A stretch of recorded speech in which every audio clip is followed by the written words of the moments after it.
Ladies and gentlemen, welcome to the main event. We're the only show we talk about more wrestling than Mark Mannon's intelligence level. Tonight, joining me here on the Asked Host table is, well, first, Mr. Captain Ron. How you doing tonight, Captain Ron?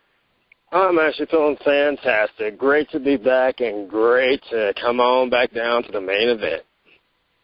All right. I also know we got the new Queen of Extreme from WCC Ball. How are you doing tonight as well, ma'am? Well, hello, everybody. Awesomeness has officially entered the room. Oh, dear God, it's going to be one of those nights we haven't even got to all yet. And, of course, I think we got the big man from Texas here. Yes, sir. Mr. Thursday Night is here. Oh, no, we're going to have a TNA argument before the show's over. And who the hell is the last person with us? Because I can't remember your damn name. Funny. You're a fun person, you know that? Yeah, I am. Well, let's get right to it. We're going to start with Monday Night Raw. Before we even talk about the millions of yes chants we heard at the end of Raw, I think we all know what the main event was. It was probably the best match of the main events this week. Mr. Rob Van Dam taking on Chris Jericho. What would be, unfortunately, Chris Jericho's last match in the WWE while he's doing his summer tour with Fozzy. Yeah. Now, with that being said, this was a great match, and I got to admit, I will admit I didn't think Rob Van Dam was going to be good enough when he came back because of his laziness in TNA, as Mr. Big Red knows as well. But I'd like to get you guys' thoughts on this. Was this a great match for these two, or just subpar? Honestly, I thought it was a really good match. You have the returning RVD coming back to Raw. It was fucking amazing. And then you had Jericho, which, let's face it, he hasn't been in a main event for a long time now. Well deserved. But usually when you get these two competitors in the ring, they're going to have a kick-ass match, and it was amazing. Definitely the best main event of the week. All right. Anybody else want to shoot on this one? Yeah, I'm going to have to agree. It was a good-ass match, and out for one, I'm so glad to see that RVD is back to being RVD. And that, I mean, the shit that he was doing, I'm like, this is the RVD that I wanted to see. I didn't want to see that lazy ass shit he was doing in TNA. But I guess when you're not happy somewhere, you're gonna be lazy. Definitely agree with you on that, Mr. Red. Now, of course, Ron, get to you. Well, honestly, I think they're going to make it a clean sweep hockey style hat trick. This was perfect for Rob Van Dam. I think he actually got a better pop than Brooklyn's own acquisition experts Crime Time and any time they've actually gone to Brooklyn. And the fact is that this was great just because it gave WWE Universe one last hoorah before Chris Jericho departs and goes on his tour. And that's probably going to be a pretty bad thing, but I'm pretty sure that WWE's probably already cooking up something big. And as far as Rob Van Dam goes, great to see him back to that RVD of old. Now we get to see Mr. Monday Night, a.k.a. the whole effing show, do what he does best, and that is surprise, delight, and raise hell like no other high flyer. I definitely agree with all three of you. So, yeah, for people listening, please check outside right now to make sure hell did not freeze over. And Ron, you don't have to censor yourself. It's the whole fucking show, not the effing show. I'm trying to actually play nice for a change. Oh, fuck. When has playing nice ever got us anywhere? I'm going to reserve that comment for later. Oh, you know what's coming then. Well, since Ron, you already brought it up, we were in Brooklyn. The Brooklyn Brawler is upset at John Cena because he did not get picked to face him at SummerSlam. Instead, as we know, it is Daniel Bryan taking on John Cena.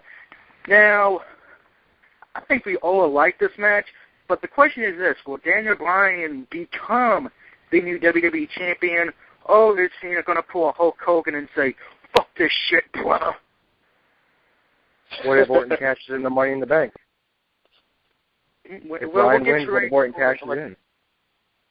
You know what I'm saying? Right. That's true. Okay. Don't get me wrong. When he did that, I was like, yeah. Because I've been waiting to see a Bryan and Cena match for a while. You know, I've been waiting to see them go at it. And it's like, it's been 10 years since they actually went at it before for the first time. And it's like, finally they get to go at it and for the title. And it's like, that's going to be an awesome match. I'm not going to lie. I want to see Daniel Bryan make fucking John Cena just tap the fuck out. Tap, oh, bitch, fuck, tap. I did too. Cena needs a tap. I haven't seen Cena tap ever in his career. Nope. I only give it head. And that's the biggest thing. The biggest thing is that people finally get the match they wanted, a match that they've been dying and gagging and begging for. They finally can see Daniel Bryan, after all the push and all the hype. I mean, we were talking about Daniel Bryan, the man who made Seth Rollins of the Shield tap out less than a month ago.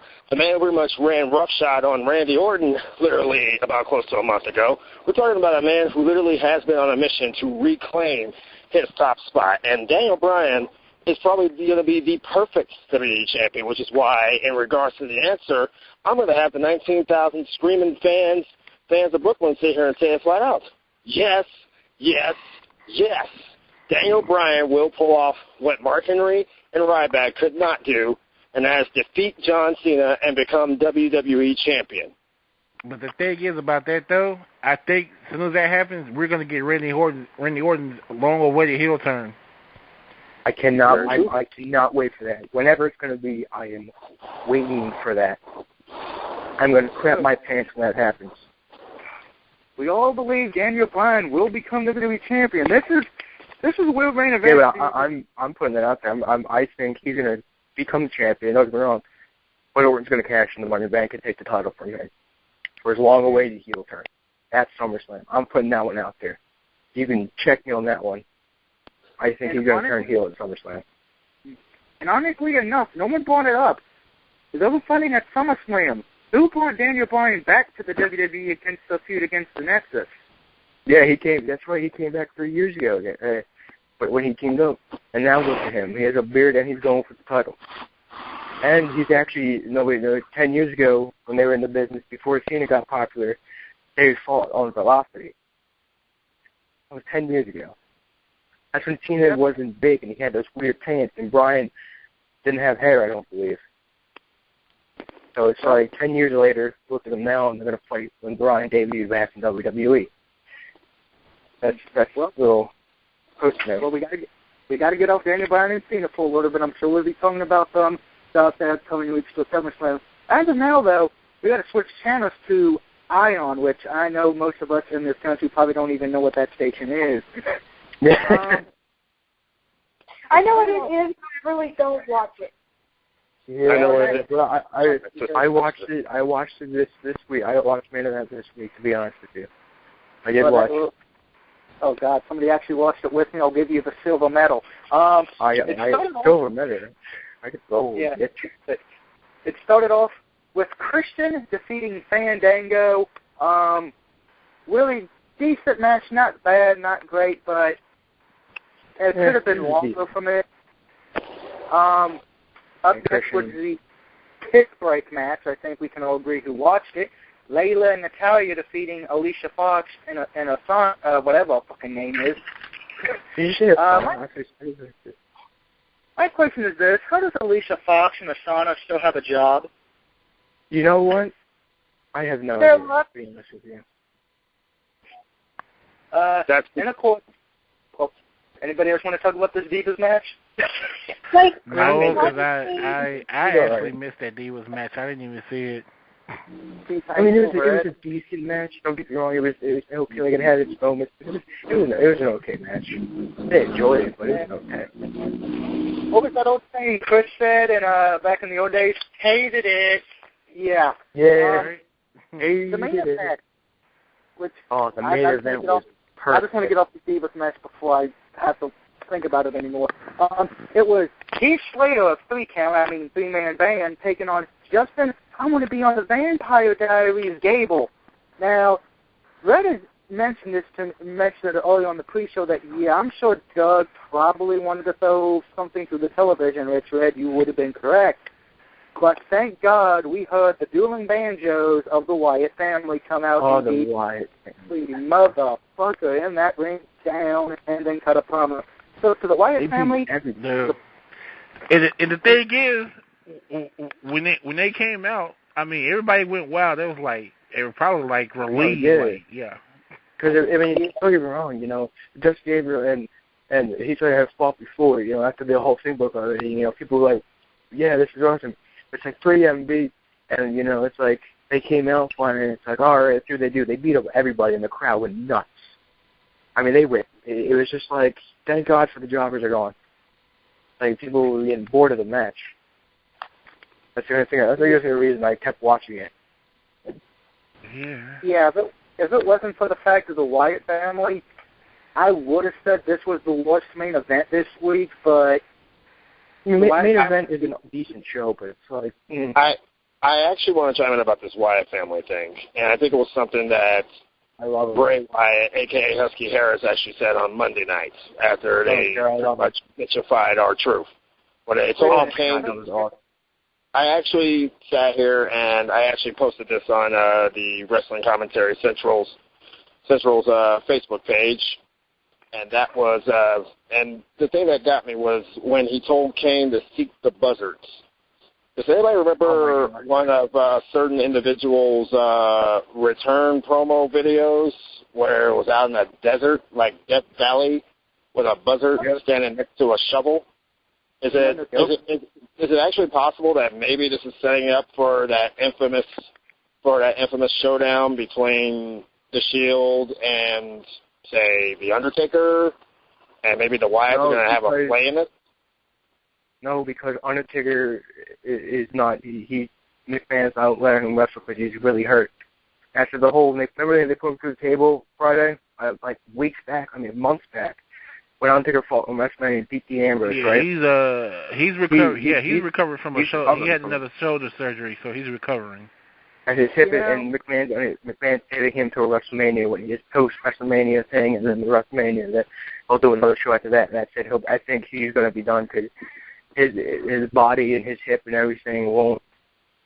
I think WrestleMania 30 will probably be his last one. And it has to be like he needs to go out with a bang. But we'll get back. I'll talk about that sometime later. Yeah, I love Undertaker, but yeah. You know, and it's sad to see, you know, as a first show, but it's like, I don't want him to be seriously hurt. Right now it's just rumors, but rumors are that Kane will probably be the one to end the streak. Kane, we need something bigger. You know, and I'm not saying John Cena, he's not big. But you know what the thing is, though? If it is Kane, it would be fitting because, you know, it's... Yeah, absolutely. You know, and that's... storyline-wise, this is his brother, so that would be fitting for him to be the one to end it. The match everybody's been waiting for. But we got to talk about that later. Like, honestly, like, what I think about that, like, with that prediction... I agree that it could be very befitting, but look at the history books. Kane himself has tried 5-6 times. 3 times, and actually. He's failed. So, honestly, I would be surprised if he was the one to break it. Granted, I think it would be really cool because that way, you know, it could break it in honor.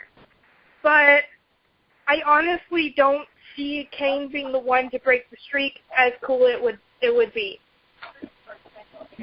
No, honestly, at this point, as much as they want Kane to be the one that basically battles Undertaker for the final time, if this is indeed the final time, there is only one individual, one man who literally has made it his business to get Undertaker's business both in and out of the ring, and these two have had animosity in the past. They've had a long history of some really great matches in the past, and the bottom line is that if they don't set this up, then it would be a complete and total downfall. These two have to face each other at least one last time before Undertaker finally hangs it up, and that man's Brock Lesnar. No, McMahon's not going to do that. Honestly, I don't think Undertaker's body could take a F5. I'm just being honest. No, here's the thing. But the reason why I'm not going to do that is if you read what happened. When Lesnar F5 Punk actually got hurt. Punk has a torn ligament and a broken rib because of the F5. If McMahon hurts the Undertaker because he's signed Brock Lesnar, Undertaker has the right to sue him because McMahon's not letting Undertaker retire. Undertaker was supposed to retire at the end of the era match. Hence, end of an era. And he was supposed to retire. That was it. He goes off, beats Triple H, that's it. He's done. McMahon didn't let him retire. So he's forcing him to wrestle. And if Undertaker does get hurt by Brock Lesnar, he could sue him. Undertaker has the right to sue him because he was forced. That's the reason McMahon's not putting it up. Another reason why I don't think it'd be a good idea to put them in the match is because they legitimately do not like each other, and that wouldn't be a good idea. First of all, Lesnar doesn't do anything. Lesnar does what he wants. That's why, I'll get into that maybe after we hold on the SmackDown thing, but that's the reason why that's why Lesnar hasn't fought, because nobody wants to fight him. Triple H did it, and at the SummerSlam, and he wasn't listening to him, so Triple H had to hurt Lesnar on purpose. And then he hurt him at WrestleMania because he wasn't listening. You have to listen to the Undertaker and he'll tell you what to do to make it a good match. Even if you lose, he'll make it a good match. Well, I hate to interrupt. I'm being told by my secret manager behind me that we have to switch shows. But before we switch shows, and we'll be talking about Brock Lesnar. We'll be talking about Brock Lesnar more probably in the coming weeks. Please remember to support your local independent wrestling organization, because if you don't, we're going to have more fucking people like John Cena and Hulk Hogan in this damn place. And if you want to call in and debate with us, you should know the number by now, because if you don't, I ain't repeating that broken record. Now, I'm going to clothesline to my partner, Big Red, to go over the TNA show last night. Big Red? Oh, man. Yeah, TNA, it was a damn good show last night. I mean, it was excellent, and the main event of the night was Chris Sabin versus Bully Ray for the TNA World Heavyweight Championship. And this match was a good match. I mean, for most of the match, Bully Ray dominated over Chris Sabin. As we know, Chris Sabin was out for a better 2 years with 2 torn ACLs in each knee, and he was targeting the knees the whole match. But Chris Sabin, with his resilient attitude, I mean, he got up in Bully Ray's face. He let Bully Ray know, hey, I'm not finna let you intimidate me. You're not finna punk me. And during the match, Ace of the Eights comes out, and then the main event Mafia comes out to, lend their support to Chris Sabin. And we see Ace of the Eights up to their old tricks again, and Anderson tries to throw Bully Ray a hammer, and that causes all out just brawl, because at this time the referee was knocked out, which was a predictable thing. But in the end, Bully Ray got caught up in his own mess and got busted in the head with his own hammer. And Chris Sabin gets the pin 1, 2, 3, and we have a new TNA World Heavyweight Champion. All hail Sabin. Party time! Yours truly. And I mean, and I gotta say, congratulations. It's been 10 years. It's been a long time coming for him. Honestly, I think that he should have got it sooner. I mean, he was there from the start of the company. He was one of the people that built the X Division, and, he was one of the really big, talented people there. And I'm really glad to see him finally be your heavyweight champion of the world. I mean, it's just really good to see someone that deserves the title have it. I know Ron, wants to say something, so Ron, go ahead and say what you're going to say, because I know it involves my ass. Actually, no, this doesn't have completely everything to do with you. It actually has more to do with the fact that, with Kara's comment, I think that they were if they were honestly very worried. I mean, he was already a very successful tag team wrestler. We've already seen in the past of how tag team wrestling has seemed to propel a lot of guys into that single scene. I mean, obviously it works with Beer Money, both members being former world champions. Team 3D, they obviously Bully Ray winning his first world championship in his entire career. But the thing that probably gets me the most as far as Chris Sabin goes is that he did TNA the world's biggest favor last night on Impact because after he won that world title, you look on Twitter, trending worldwide, hail Sabin, flat out, plain and simple, and even the best part about it was that it took away from TNA's future endeavors list because people weren't talking about that as much anymore. They were talking more about the fact of one of their own actually getting the job done and delivering when it counted the most. And it was great to see an actual TNA original hoist that title up once again. With all the respect to Austin Aries and Kurt Angle, when it was both down to it, it was great seeing James Storm and Bobby Roode do it a couple of years ago. It was even more fantastic watching this guy come back from two very devastating injuries, and me having knee surgeries after my football days were over. I know exactly what it felt like for him to basically be able to hoist up and call himself the new world heavyweight champion. Well, I got to be the asshole in this just because somebody needs to. You always have to be the asshole, sir. Wait a minute. If you're going to be the asshole, just shut up.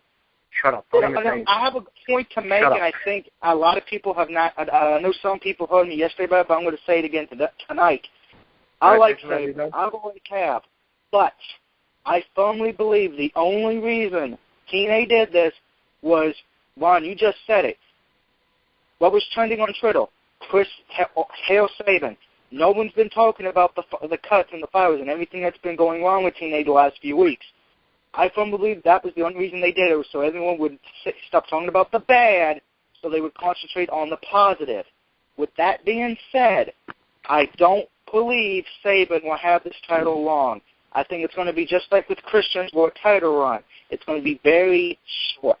I would be very surprised if Sabin walks in the Bound of Glory as champion.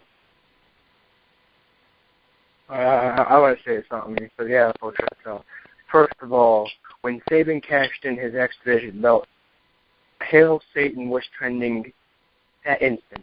Hail Satan was trending before Destination X. And finally, when the match came, that's the only reason I watched it, because I've been watching Sabin a long time. I mean, I watched his independent crap too when he fought Alex Shelley.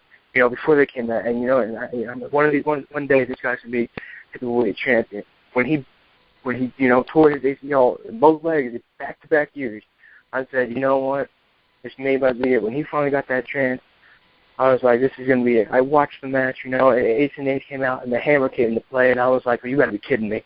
When he ducked that and hit him, I was like, oh, he just got a taste of his own medicine. He got the roll of 1, 2, 3.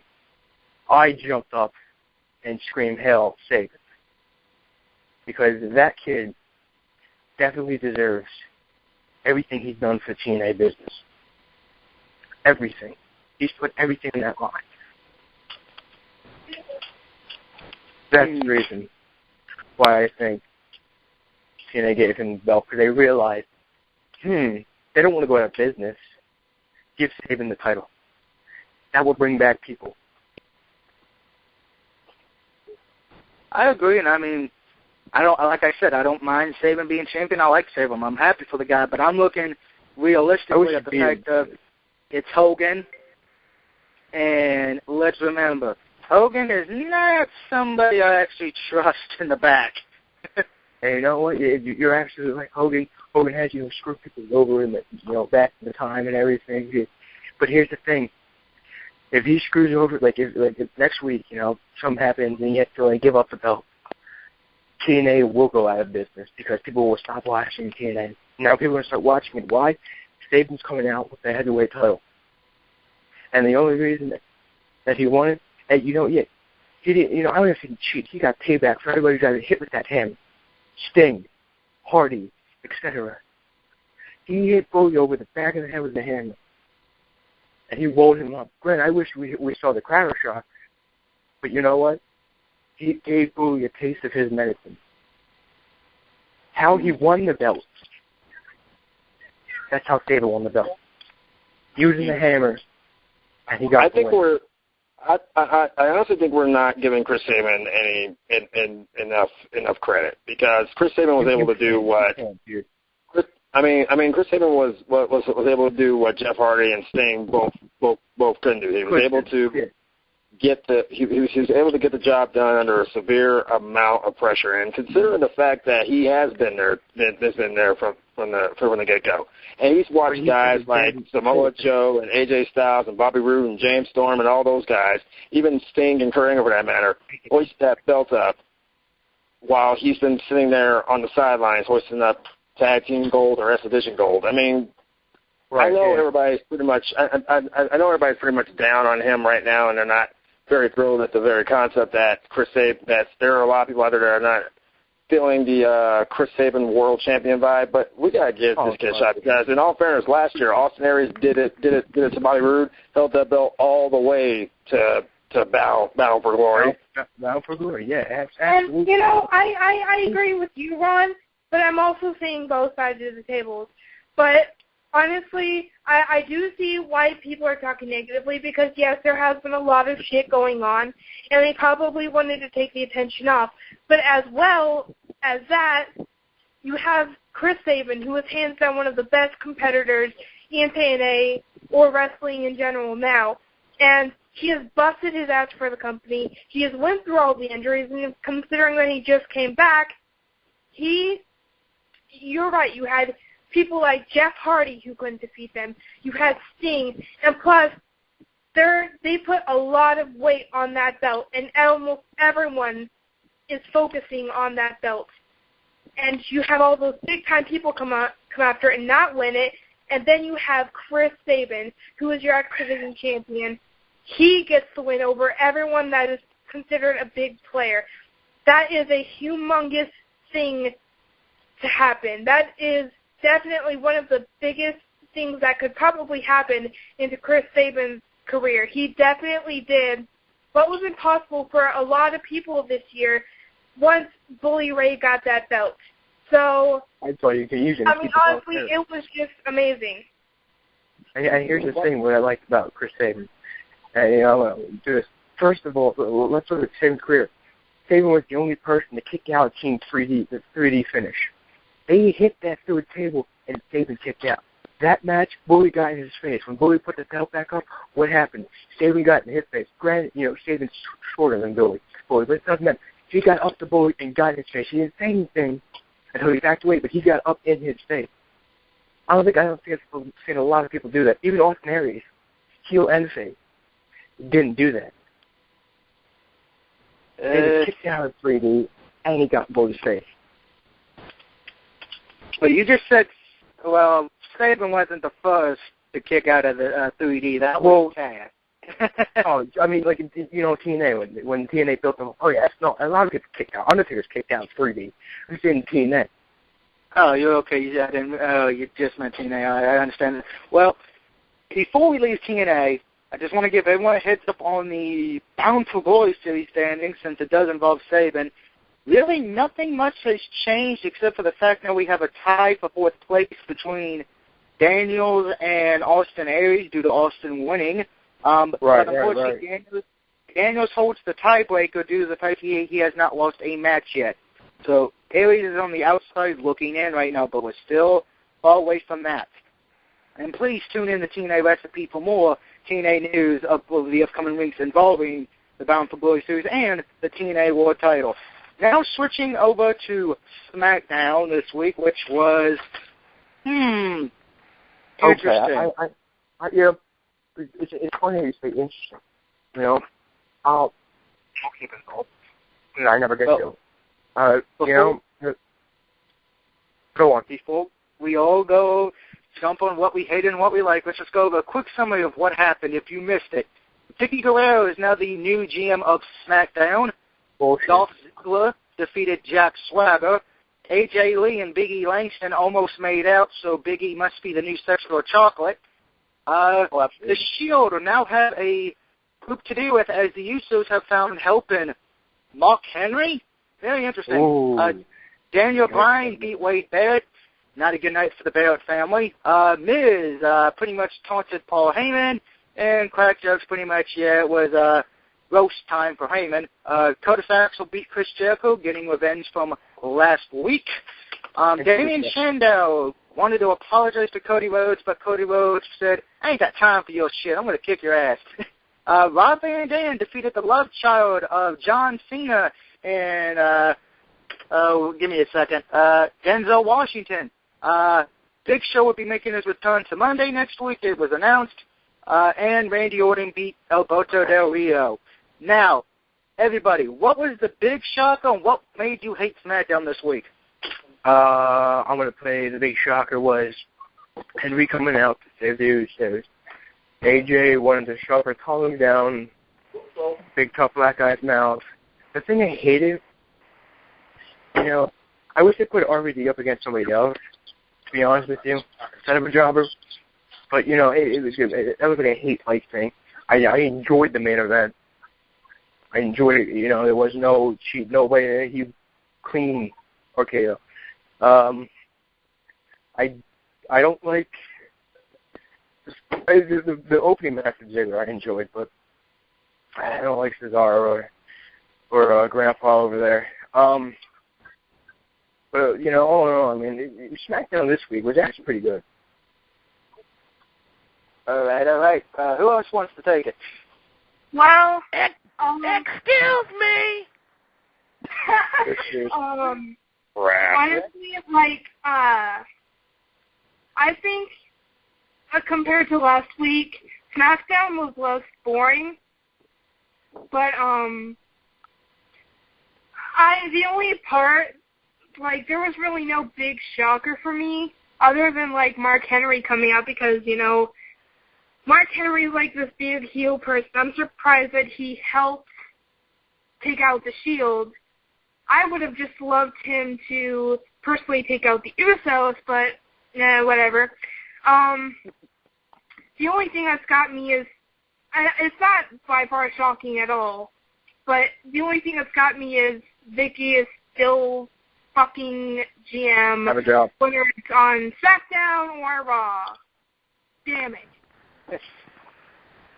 Well, while you mention that, before we get to you, Ron, and Mr. Big Red, I just want to clarify something. All the fucking morons for the wrestling internet fans who've been saying, Vicky Guerrero is going to come back to manage Ryback. You just got proven to be dumbasses again.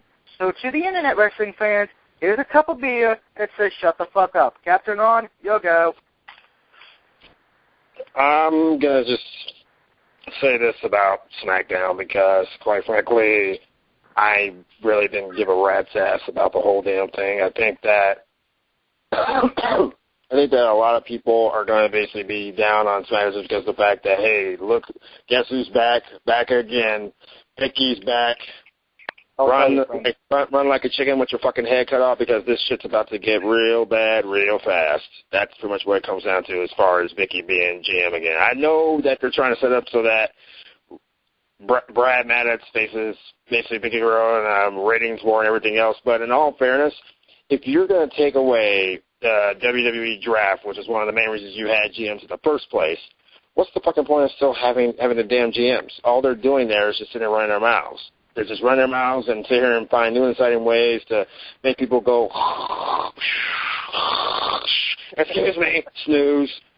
And the thing that the only part of SmackDown that I probably enjoyed was Cody Rhodes actually getting another taste of revenge against his former GFF or BGF in all fairness. And I know they have this thing where they like to make certain superstars look, weak before they finally had that big breakout moment. But in all fairness, you just gave this guy the fucking briefcase, and so far he's gotten his ass kicked. Not once, not twice, but 3 times in 1 week since winning this damn thing, and we're not even completely out of the Money in the Bank week. Well, we are now, But in all honesty, SmackDown really didn't do it for me. I mean, it pretty much just left me wanting to throw up in my mouth a lot. That's Captain Ron at CaptainRon.com. You can also follow him at Twitter at Captain Ron Says Go Fuck Yourself on Twitter. Actually, Big Red. Not entirely true.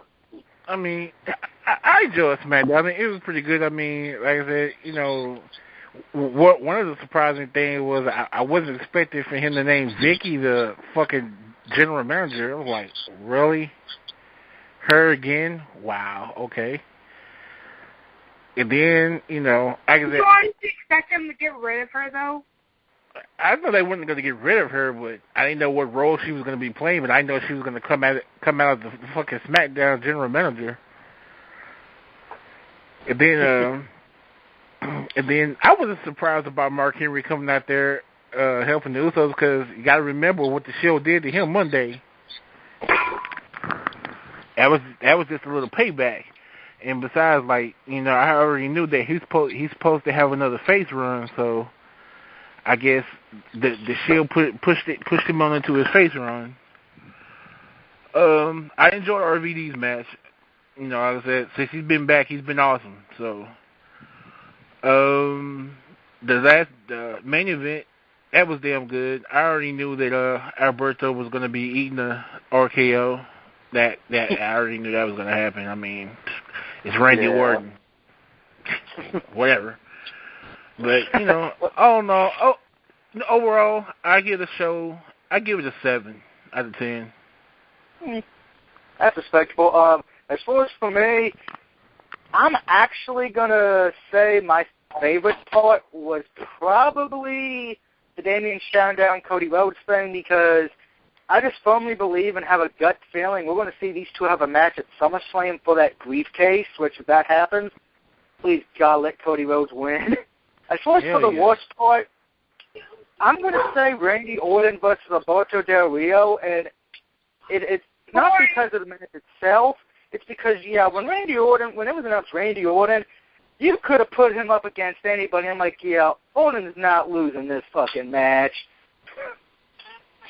My thing about that is, Alberto Del Rio is a World Heavyweight Champion. Why are you jobbing your World Heavyweight Champion to Randy Orton? This is what I don't understand. Because it's Randy Orton, and they have to promote WWE 12 Rounds Part 2 starring Randy Orton, which is out on Blu-ray and DVD now. You can also watch it on the WWE app. I mean, they're making their World Heavyweight Champion look like a pussy right now. Well, that is true. Now, speaking of Mr. Randy Orton, as many of you know who read WWE.com, CJ, he is injured. Now, with that being said, is this that man is so injury-prone, it's not funny. Well, is that a real injury or a storyline injury so he can get his divorce papers out of his briefcase? And I think it's just storyline. I think this is making up an excuse because his court date's coming up. All right. Anybody else got an opinion on this one? What was it? I'm sorry. I was trying to open up the career. Randy Orton's injured. Is the real or fake? The divorce or? Yeah, no, not the divorce. Is he taking time off? No, that's actually real. That's what he got divorced not because he did anything wrong. Get this, you ready? His wife cheated on him. Orton didn't do anything. His wife cheated on him, and here's the thing. He keeps the big house. He keeps all his cars and the motorcycles. So it's like the Bentley and everything. He keeps half the money, and he has to pay like $8,000 in child support, I believe. And she gets the child a house and one of her cars, and the bank account that he set up for her, which has over $1 million in it, first of all. And that's the whole thing. She cheated on him. He didn't do anything wrong. And he's getting the aftermath of it, and he's getting the briefcase. So it's just like, you know what? If I was going to be like this, hey, bitch, fuck you, I'm going to be champion again. Oh, well, if all that's going on, he deserves his heel turn. Oh, he does. It's been a long wait. And don't get me wrong, he was amazing. And I'm not going to be like that person be like, oh, he's a heel, I hate him. I'm not going to be a bandwagon. I've watched Orton before he went to Evolution, before the RKO, when he had the Ozone. Yeah, freaking Ozone. Nobody uses the move anymore, first of all. Last person to use it was MVP. I've watched him, and then he went to Evolution, became the Intercontinental Champion. SummerSlam, he wins his first heavyweight championship. Then he wins to WWE. He wins that 9 times. 9? I think. Or something like that. I mean, make it up. No. But he wins the title again. And they win the WWE Championship. It's like heel, face, still like it doesn't matter. I like Randy Orton, period. Whether he's a heel or a face. I've been waiting for this heel, trust me. You know, when he punted Big Show, and that was a sign. It's like, oh, it's coming. It is coming. He's gonna punt people. But so I've been waiting for this moment. I like Daniel Bryan and all. But I want him to cash the Money in the Bank in on him. But nobody wants I think to see him. I think it's funny. Cena won last year. He was about to go through a divorce. Randy Orton wins this year. He's about to have a divorce. So next year, I think we should just say who's ever getting divorced, your Money in the Bank is going to win one of the briefcases. Yes. And it's like, but hey, you know what? It doesn't matter because he can do whatever the fuck he wants. I mean, he can get married again. Hopefully, this chick doesn't do anything to him, you know, cheat on him. But he's a champion soon. He's getting paid money. You didn't see he was worried about it. It's like she said he cheated on him and then getting divorced. Of course, he's going to be pissed. But look at him. It doesn't matter. He has to pay the child support, period. He wasn't arguing over it. You cheated on me, you want a divorce, fine. I'm keeping everything else. You can keep that little shitty car. I got the Bentley. It's like, he doesn't care. That's what I like about him. He just doesn't care. I think there's one thing I think at least I found it numerous on SmackDown. I know we're going back a bit. I think we've all had our fun with Orton for now anyway. Did anyone else notice that AJ Lee and Big E almost ended up kissing? Wouldn't that been funny? That was pretty funny. That'd be gross, though. That was just huge drama. I'll let you finish. No, but seriously, like, I get it. There's some romances, obviously, mostly around AJ Lee. But really, this is wrestling. We don't care if people fucking make out or anything like that or come close to kissing. Let's just drop the bullshit and get into actual fighting or promo making. Come on, really. She wants to see John Cena and Nikki Bella have a match at SummerSlam. Ah! I had to do it. Sorry. I'm just going to say it, Big E. You're now going to be known as Sex for Chocolate 2.0. That's all that needs to be said on that. Well, I'm getting told by the Doink the Clown played by the Brooklyn Brawler that we unfortunately got to get ready to go. But before we do, I would like everyone to tell the viewers out there where they can find you at when you're not here on WCC Main Event or any of our other great shows. Tell me what to talk to you about at the shop. Doesn't matter which one can go first on this one, guys. Well, I guess I'll go. You can find me on Twitter at RedDon81. It's REDDON 81. Also, you can find me on Facebook at my like page with the same name, just Redon. Also, hit up the TNA Recipe like page on Facebook. All right. Thank you, Big Red. Carol, why don't you go next? Because I believe you have a YouTube channel. Oh, yeah. I will send my YouTube channel and a link to you. But, I go by Emo Kitty Cat. I do occasional reviews, though I haven't done a lot lately. I also have a Twitter. You can find me at HeelCaraY2JFan. I also have a Facebook, which has my real name, but I have a like page, too, for my YouTube account. So that should all be provided. Sorry. Really? Go on. Really? Really? I'm sorry, man. You don't understand. Go on. I'm sorry. It's all good. It's all good. All right. We got 2 guys left. Who wants to take it? Who wants to take it? All right, after you, King. I'm going last. Captain, on you go.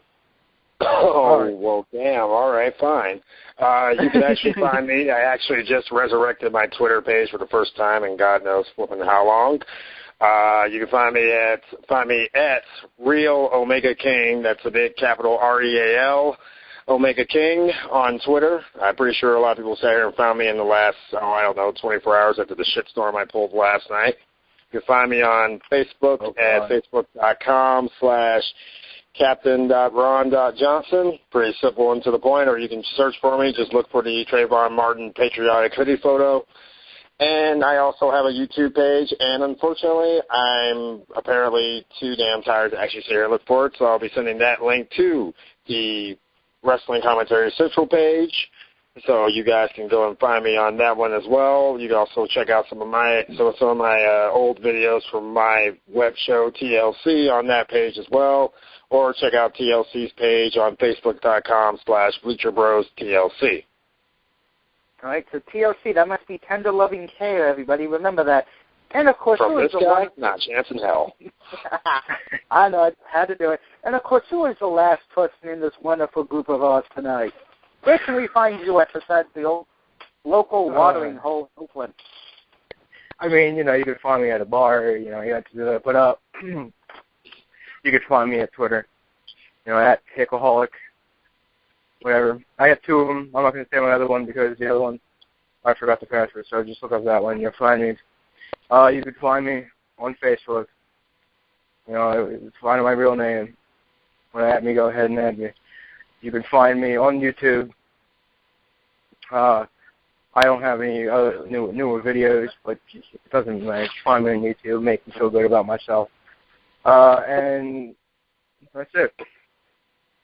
All right, and, of course, you can find the man who loves to piss you off the most, Mr. Doug, on YouTube at Doug Barrett Part 2. That's what I think about that. That one's for you. Oh, thank you. I'll treasure that book forever. You can find me at YouTube at Doug Barrett 619 Part 2. You can also find me on Facebook. Just look for the Mr. Sinister picture, and, of course, my name is Doug Barrett. And, of course, you can find all of us on WCC Bar, where we are more entertaining there than Combat Zone Wrestling. This is Doug, speaking for Ron, Kara, Big Red, and the other guy, because I can't remember your name, and I do apologize. I will learn it for next week's show. This is the Main Event. So you have a great weekend, and we will see you next week or on Monday night to talk about Big Show returning. See you next week, guys.